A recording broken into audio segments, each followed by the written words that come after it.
Hello नमस्कार दोस्तों, भाइयों बहनों, सज्जनों, देवियों और सर्वप्रिय छात्रों।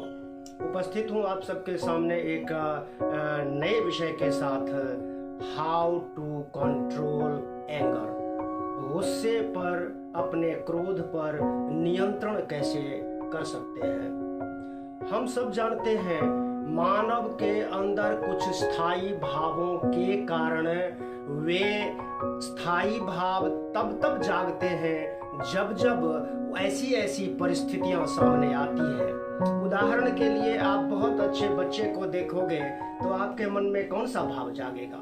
निश्चित रूप से प्यार का भाव जागेगा, स्नेह का भाव जागेगा। उसी तरह से कोई घृणा की वस्तु है, कोई भय की वस्तु है या भय का कोई कारण है, और उसी तरह से क्रोध का भी बहुत से कारण इसके भी हैं।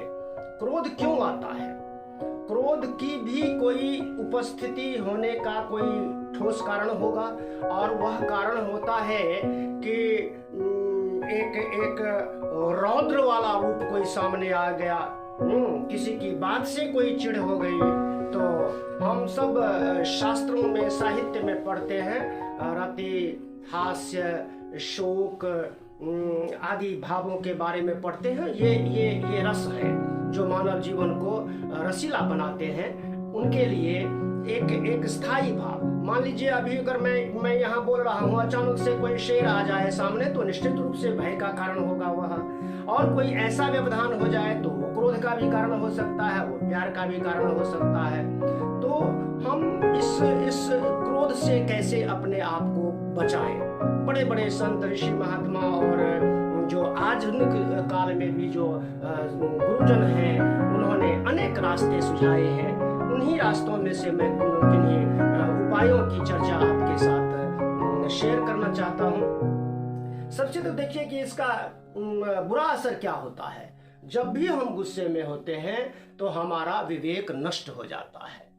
जब विवेक नष्ट हो जाता है तो दिमागी संतुलन, मानसिक संतुलन भी खो जाता है, और आदमी फिर वो गुस्से में होता क्या है, शरीर में कौन सी ऐसी रासायनिक प्रक्रिया हो जाती है। सबसे पहला कारण तो ये होता है कि भाई चेहरा बिगड़ जाता है, और साथ ही साथ रक्तचाप जो होता है ना, इसका उच्च हो जाना ये आम बात है। इसीलिए गुस्से में आदमी हल्का हो जाता है। आदमी का वजन जितना है, गुस्से की स्थिति में अगर उसको मापा जाए, उसको तोला जाए तो उसका वजन ही घट जाता है, यानी कि बिल्कुल हल्के हो गए, फूहड़ हो गए। ऐसी स्थिति में ये गुस्सा हमें ला देता है, और हम आपे में न रह करके कुछ का कुछ करने लगते हैं, और हम दूसरों को भी दुखी करते हैं, स्वयं भी दुखी होते हैं। गुस्सा जिस पर किया जाता है वह भी दुखी होता है। गुस्सा जो करता है वह तो दुखी होता ही है। बाद में पता लगता है कि दुखी कैसे हुआ वह। अब इस क्रोध से बचें कैसे? हम खाली समय का सदुपयोग करें, नेगेटिव विचारों को कभी अपने जीवन में अपने सामने न लाएं, और हो सकता है हम कोई मनोरंजन करने लग जाएं, थोड़ा पानी पी लें, जो गुस्से का जो कारण है, गुस्से की जो परिस्थिति है, वहां से हट जाएं, अवॉइड करें उसको, और अपने आप को सद्ग्रंथों में, सद्विचारों में लगाए रखें। जैसे ही हम, और एक बड़ा कारण मैंने जो अनुभव किया है, मेरे परम पूज्य गुरुजी ने बताया था मुझे कि भाई, हम सभी छात्रों को बताया था, क्लास में बताया था कि जब भी आप गुस्से में हो, जब भी आपको क्रोध आ रहा हो, तो उस क्रोध के साक्षी बन जाओ। क्रोध का साक्षी बनने का मतलब ये है कि हमने ये देखना है कि क्रोध की स्थिति में हम कौन सी गलतियां करते हैं, कौन से गलत कार्य कर लेते हैं, और किसको मारते पीटते गाली गलौज करते हैं। अगर हमारा जब क्रोध शांत होता है तो इन सब स्थितियों पर आत्मचिंतन होता ही है, और जब आत्मचिंतन होता है तो अपराध बोध भी हो ही जाता है। ये ठीक नहीं था, ऐसा करना बिल्कुल ठीक नहीं था। आप लोग बताइएगा कि मैं ये जो बात कह रहा हूं, सबसे अहम बचने का तरीका है गुस्से का, क्रोध का साक्षी बन जाना। जब हमने देखा कि क्रोध के समय में हम कुछ गलतियां करते हैं, हमसे कोई अच्छा कार्य होता नहीं है, तो निश्चित रूप से अभी उसको दबा लिया जाए। वो क्षणिक भाव है, एक सेकंड के लिए आने वाले भाव को अगर हम दबा जाएं, उसको पचा जाएं, तो कोई कारण नहीं है कि हमें क्रोध आए। और देखो जी, होता क्या है, हमें किन्हीं बातों पे, किन्हीं लोगों की बातों पे, किन्हीं लोगों के कार्यों से गुस्सा आता है। मैं एक छोटा सा उदाहरण आप लोगों के सामने प्रस्तुत करना चाहता हूँ। अंगुली माल डाकू के बारे में हम सब ने, जो हमारे विद्यार्थी हैं और हम अध्यापक और दूसरे भी जो सब लोग हैं, उन्होंने कभी न कभी हो सकता है यह कहानी पढ़ी हो, अंगुली माल डाकू। ये नेपाल और बिहार की सीमा पर स्थित एक बहुत बड़ा जंगल है, जहाँ से महात्मा गौतम बुद्ध गुजर रहे थे। उस जंगल के रास्ते से जाना चाह रहे थे। उस रास्ते पर वहाँ कुछ पहरेदार खड़े थे, क्योंकि उस जंगल में ही वो अंगुलीमाल दुर्दांत डाकू रहता था, और उस जंगल में जो भी मानव गया वो कभी वापस नहीं आया। पहरेदारों ने महात्मा बुद्ध को समझाया, बताया कि आप इसमें न जाएं, क्योंकि यहाँ पर ऐसी स्थिति है, वो किसी को जिंदा वापस नहीं जाने देता। ठीक है भैया, कोई बात नहीं, मैं फिर भी जाऊंगा। वो अंदर गए, बहुत अंदर चले गए तो अंगुलीमाल डाकू अपनी गुफा के बाहर टहल रहा था। उसने जब गौतम बुद्ध को देखा, गौतम बुद्ध पर उसकी दृष्टि पड़ गई, तो उसने चिल्लाते हुए जोर से कहा, ओए रुक जा।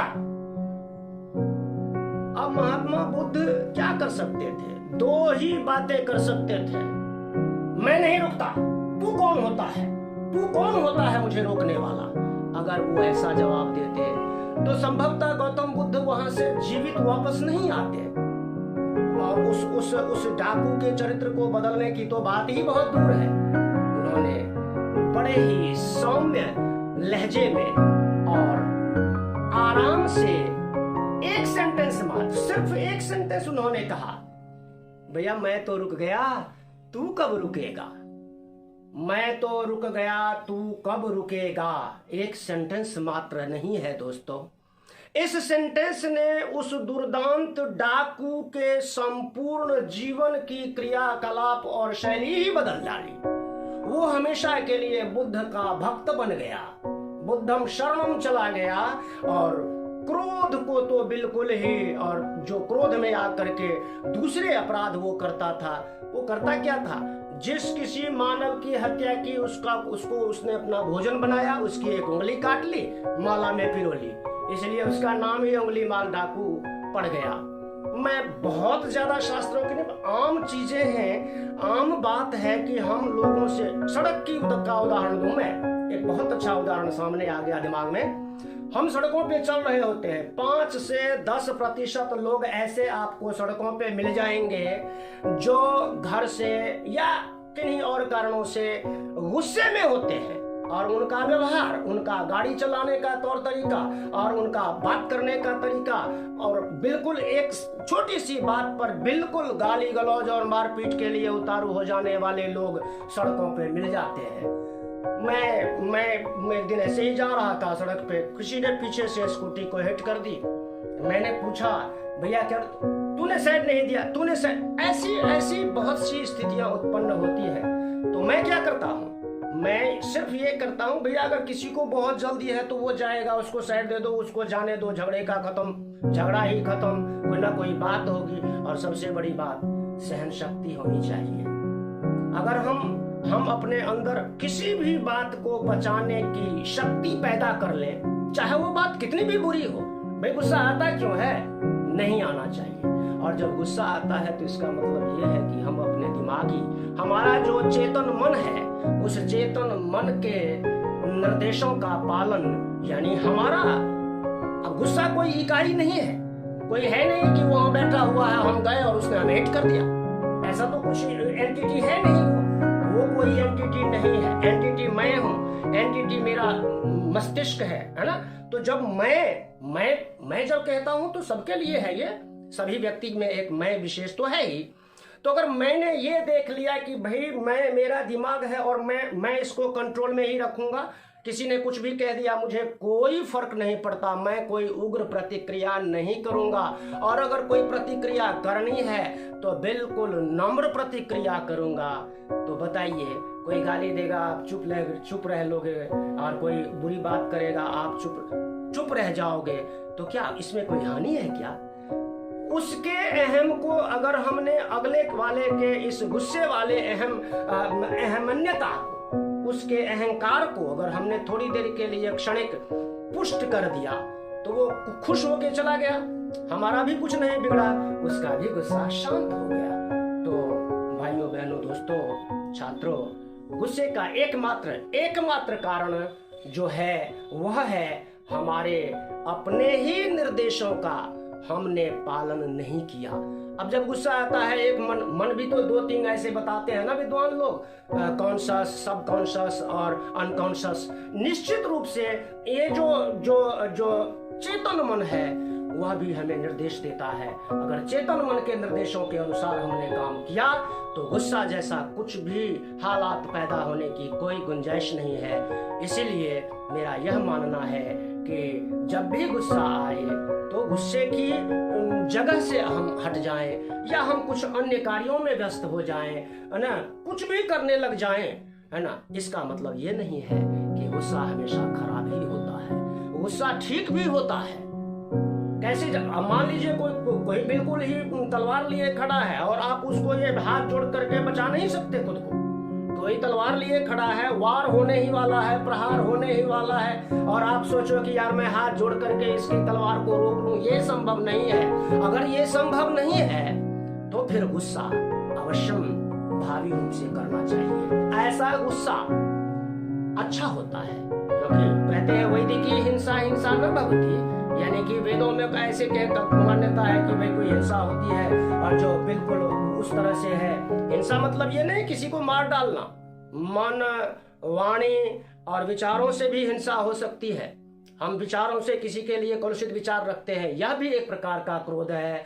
और क्रोध न दिखाते हुए भी किसी पर क्रोधित रहना एक विशेष बात है। इसलिए इससे बच करके हमें अपने जीवन को, हमें अपनी पढ़ाई लिखाई को, हम जो अपने क्रियाकलापों में लगे रहते हैं उस पर ज्यादा फोकस करना चाहिए। छोटी छोटी बातों पर ध्यान दे करके गुस्सा आता है, ऐसी छोटी छोटी बातों को नजरअंदाज करना चाहिए। हमें देखना चाहिए कि हमें किन बातों पर गुस्सा आ रहा है, क्या वहां पर गुस्सा करना सही है क्या। अगर आप आत्मचिंतन करोगे, आत्मविश्लेषण करोगे, जैसा मैं भी करता हूँ, सभी करते ही है थोड़ा बहुत, तो ऐसा लगता है बाद में कि गुस्से की आवश्यकता थी ही नहीं, मैंने खामखा बेकार में गुस्सा अपना जाहिर किया, अगले को भी हर्ट किया और खुद भी दुखी हुआ। इसलिए आप सबसे विनम्र निवेदन है कि क्रोध को हर परिस्थिति में टाल करके प्रसन्न रहिए, खुश रहिए और अपने कर्तव्य मार्ग पर आगे बढ़ते रहिए, तो आपको गुस्सा करने की जरूरत नहीं पड़ेगी। आपका जीवन सफल होगा और गुस्से से रहित हो जाएगा।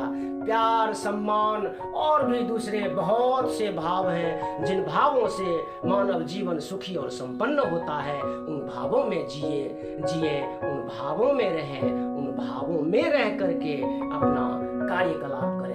धन्यवाद, नमस्कार। अगर आपको अच्छा लगा हो तो कमेंट, लाइक, शेयर और सब्सक्राइब कीजिए। खास करके नए जो दर्शक गण हैं उनसे विनम्र प्रार्थना है कि आप डिसलाइक भी कीजिए, डिसलाइक का कारण भी बताइए। कहीं कोई कमी रह गई हो, मैं नया हूँ, आपके सामने सीख ही रहा हूँ मैं भी। कोई सीखने की उम्र नहीं, कोई सीमा नहीं, कोई निश्चित आयु नहीं होती। इसलिए मैं हमेशा कोशिश करता हूँ कि सबसे सीखूं, प्रकृति से सीखूं, हर चीज से, हर वस्तु से, हर व्यक्ति से सीखूं, तो मुझे गुस्सा नहीं आएगा। अगर कोई बात हो, कोई ऐसी स्थिति